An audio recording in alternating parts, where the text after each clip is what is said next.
नमस्कार दोस्तों। पिछले पार्ट में आपने देखा कैसे श्यामा के बच्चों ने घर के बंटवारे के लिए कहा, लेकिन श्यामा ने कहा कि पहले जगन्नाथ मंदिर के दर्शन कर लो। जगन्नाथ मंदिर पहुंचने के बाद उनके पैसों की भरी हुई पोटली गायब हो गई। श्यामा ने कहा कि तीनों भाई अलग अलग दिशा में जाओ और कुछ कमा कर लाओ। बेटों ने राय मान ली। तीनों भाई अलग अलग दिशाओं में गांव के लिए निकल पड़े। चलते चलते मनु, जो कि किसान था, उसको कुछ लोग मिले जो किसी गंभीर विषय पर बात कर रहे थे। मनु ने कहा, क्या बात है मित्रों, क्या मैं आपकी कुछ मदद कर सकता हूँ?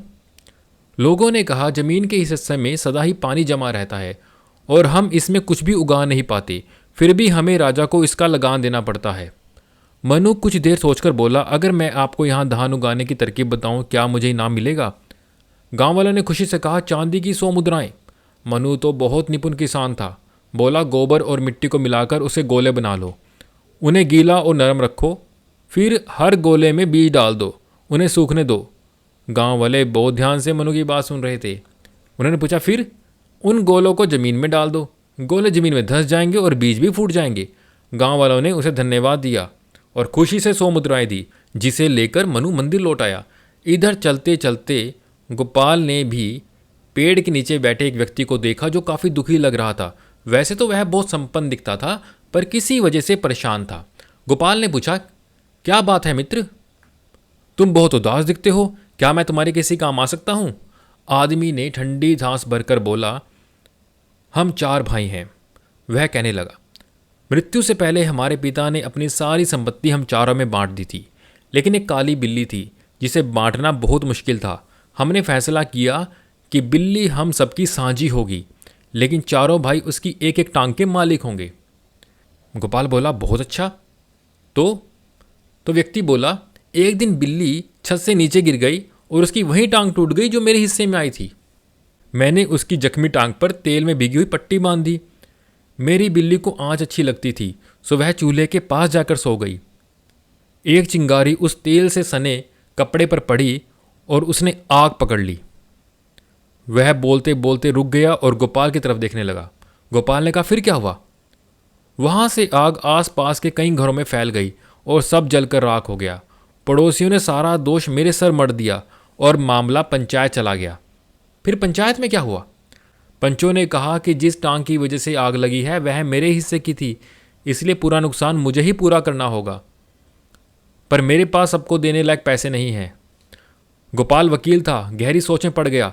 जल्दी ही समस्या का समाधान उसे निकालना था। उसने ढूंढ भी लिया। उसने कहा, चिंता ना करो मित्र, यदि मैं तुम्हारी समस्या का समाधान कर दूं तो मुझे क्या मिलेगा? आदमी बोला, चांदी के 500 सिक्के। तो ठीक है, जाओ अपने पड़ोसियों गांव के बड़े बूढ़ों को जमा कर लो, मैं शीघ्र ही मिलता हूँ।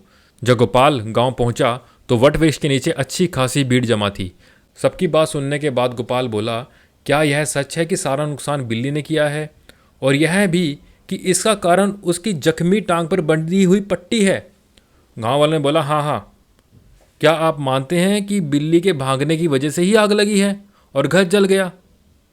गांव वाले बोले, हाँ मानते हैं। गोपाल बोला, बिल्ली अपनी जख्मी टांग पर तो भाग ही नहीं सकती, उसकी 3 टांगें जो ठीक थी उनकी वजह से ही वह भाग सकी। गोपाल अपने शब्दों का असर देखने के लिए थोड़ा सा रुका। लोगों ने कहा, हाँ बात तो सच है, अपनी 3 टांगों पर भी ये भाग सकती है। तो फिर पंचायत फैसला करे कि आग लगने का नुकसान कौन चुकाएगा। गोपाल की बुद्धि ने सबको अचंभे में डाल दिया और सभी ने हामी में सिर हिलाया। फैसला हुआ कि तीनों टांगों के मालिक ही हर्जाना भरेंगे।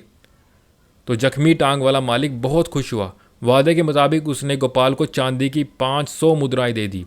गोपाल पैसे लेकर मंदिर लौट आया। इसी बीच राघव, जो सबसे बड़ा था, उसने किसी के रोने की आवाज़ सुनी जो एक बड़े घर से आ रही थी, और उस बड़े घर के आगे एक दरबान खड़ा था। राघव ने दरबान से कहा, यहाँ कौन है जो रो रहा है? दरबान ने कहा, यहाँ मंत्री जी रहते हैं। तो राघव ने कहा, आप मुझे मंत्री जी के पास ले जाइए, क्या पता मैं उनकी कोई सहायता कर सकूं। दरबान उन्हें मंत्री जी के पास ले गया। तो मंत्री जी ने अपनी समस्या बताई। उन्होंने कहा, हमारे राजा ने मुझे उनके हाथी का वजन पता करने के लिए कहा है, और अगर मैं ऐसा करने में असफल रहा तो वो मुझे मरवा देंगे। इतना कहकर मंत्री फिर से रोने लगा। कुछ देर सोचने के बाद राघव बोला, चिंता ना करे पूज्यवर, यदि हाथी का वजन पता लगाने के लिए मैं आपकी कुछ सहायता कर सकूं तो मुझे क्या मिलेगा? मंत्री तो मंत्री था, उसने भी अपने रुतबे को ध्यान में रखकर जवाब दिया, 1000 स्वर्ण मुद्राएं। वह शान से बोला। राघव ने मंत्री से कहा, उस हाथी के पास ले जाएं। वहाँ से हाथी को एक ऐसी नदी के किनारे ले जाया गया जहाँ पर बहुत सी नौकाएं खड़ी थी।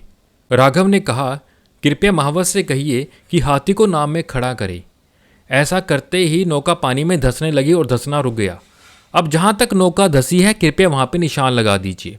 फिर उसने कहा कि अब नौका में बड़े बड़े पत्थर भरिए और पत्थर को तब तक भरते रहिए जब तक पानी पुराने निशान तक ना पहुँच जाए, और फिर उन पत्थरों को तोलना शुरू कर दीजिए और उन पत्थरों का वजन हाथी के वजन के बराबर होगा। मंत्री महोदय इस कदर खुश हुए कि 1000 स्वर्ण मुद्राएं उन्होंने खुशी खुशी उन्हें दे दी। राघव उन्हें लेकर मंदिर लौटा जहां सब लोग उनका इंतजार कर रहे थे। उन्होंने भोजन किया और चलने की तैयारी करने लगे। तभी श्यामा ने पैसों की गुमी हुई थैली निकालकर बेटों और बहुओं को दिखाई और कहा, मैंने जानबूझकर इन्हें छिपा लिया था। मैं तुम्हें सिर्फ यह दिखाना चाहते थे कि हर काम अच्छा है, हर काम का अपना महत्व है। मनु, मुझे आशा है कि तुम समझ गए होगे, तुम्हारे भाई बहुत कमाते हैं जो सारे परिवार का भरण पोषण के काम आते हैं। मनु और उसकी पत्नी कुसुम को बहुत गलानी हुई कि उन्होंने परिवार को बांटने की बात सोची। फिर सब लोग घर लौट आए और कई वर्षों तक एकजुट होकर रहे। बुद्धिमान श्यामा को संतोष था कि उसके परिवार में छोटी सी दरार पड़ गई थी, वह अब भर चुकी है। धन्यवाद दोस्तों।